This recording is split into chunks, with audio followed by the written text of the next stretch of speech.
Karen, what is our first main topic today?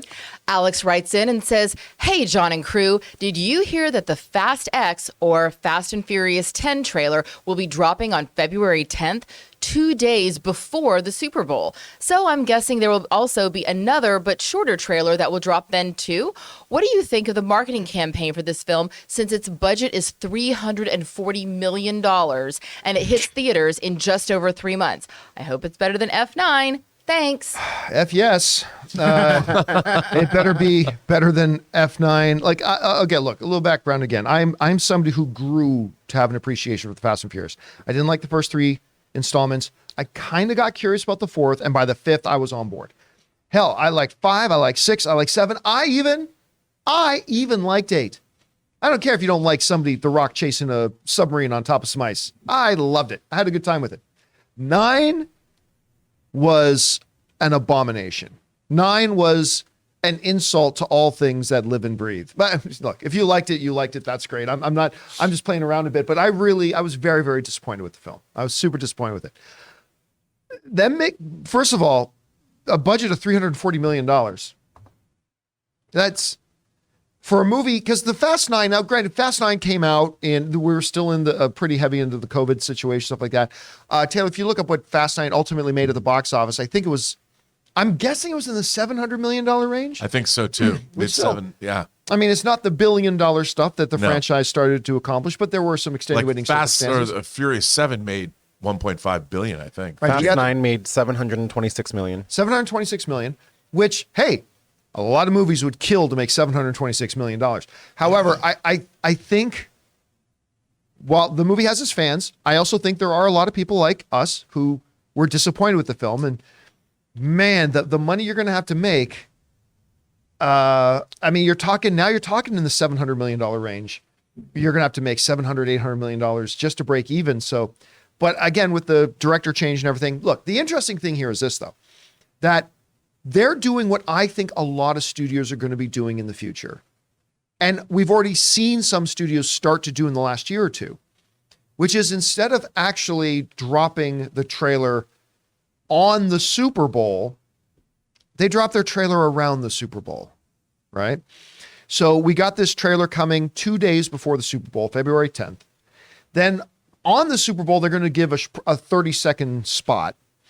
But what we've seen some studios now doing, because before sometimes there have been areas where we've seen the whole trailers. Now what they're doing is playing a 30-second clip and saying, full trailer now available on YouTube or whatever, right? So I think on that level, that's pretty interesting. But I got to say, as somebody who really did not like the last one, I am very curious to watch the first trailer for this. I want to see, are you going to continue down the Thor Love and Thunder road? Yes. That's what Fast 9 was. Fast 9 was the Thor Love and Thunder of the Fast and Furious franchise, where they decided to go, hey, we're a little bit ridiculous. Let's go all ridiculous.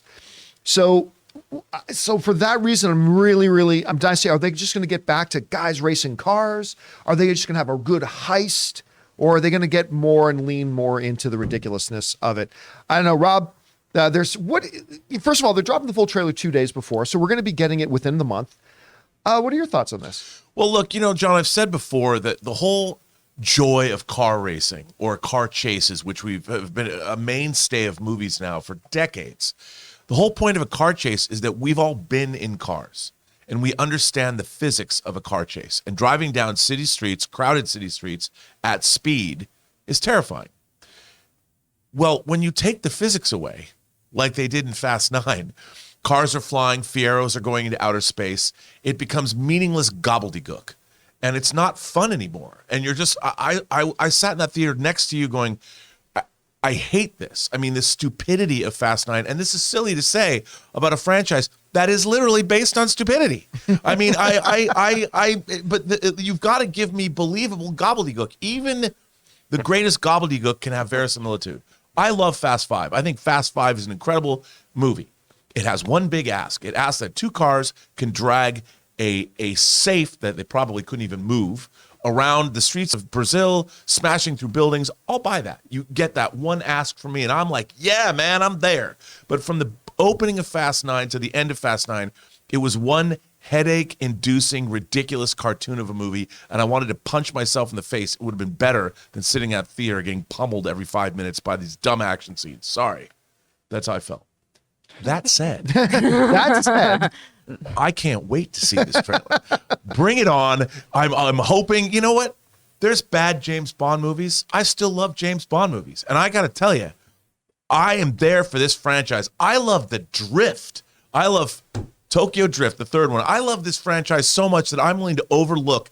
I mean, this is like worse than finding your cheating girlfriend doing whatever right in front of you in your own house. That's how Fast 9 was for me. Maybe Fast 9 is like But the I am Moonraker. willing to go back. Wow. It's what? The Moonraker of the series. Moonraker rules. Come on, come man. on. What They are you went to talking space. about? That's what I'm no, saying. I'm going back, John. I can't wait for this trailer. Show it to me. Give me these characters doing cool stuff. Bring the physics back. That's all I ask. But Bring make the sure you physics got your back. hammer. Please. Aaron, how big of Fast and the Furious household is the Degnan household these days? Like, what do you, is Tom going to be counting down the days of this? What do you think about the series as a whole? You know, I don't necessarily know if we'll be counting down the days, but there's a lot of faces in this movie that we are very excited. On a personal note, Jordana Brewster, who is just a phenomenal human being. She's in my acting class. We were talking about this right before, and is a weirdly a part of the fact that we have children, and I won't go into that. But she's so we're excited to see her. Of course, you know that I have a love affair with John Cena. He is the only human that my husband said that he'd be okay with me leaving him for. Charlize Theron is magic in everything she does. Helen Mirren. I mean, this is just a cornucopia of faces that we know and love, and absolutely are the kind of star power that wants to that makes us want to go out and go, yeah, I want to see that person in some action. So I love the star power. And I think it's a really smart move of them to release the trailer before the Super Bowl, and then just to have a little reminder during the Super Bowl, because apparently, and you guys probably already reported on this in another episode, you know, the Flash trailer is going to be, in the Super Bowl. And I think that it's a smart move on the part of Fast X to not compete with that, but to already have released their trailer, get people talking about it, because they know that because of all of the kerfluffle going on with the Flash, there's going to be a lot of people talking about it for a number of reasons. So I think it's a very smart marketing move. And let's face it, as much as people like yourselves did not enjoy Fast 9, it still made, 700 and some change it still $1 made a lot of million at money. the box office. And that is nothing to sneeze at. So if Fast X makes even the same as Fast 9 did, which I'm imagining that it will make well beyond that, I will be surprised if this movie does not get very close, or at least to the $1 billion mark. I think it'll all depend on this first trailer and how well they're able to capture people's imaginations. So I don't know, but listen, it's got a loyal following. Guys, question is for you. What do you think about this? We now have a release date for the Fast 10 trailer. It's February 10th, right before the Super Bowl.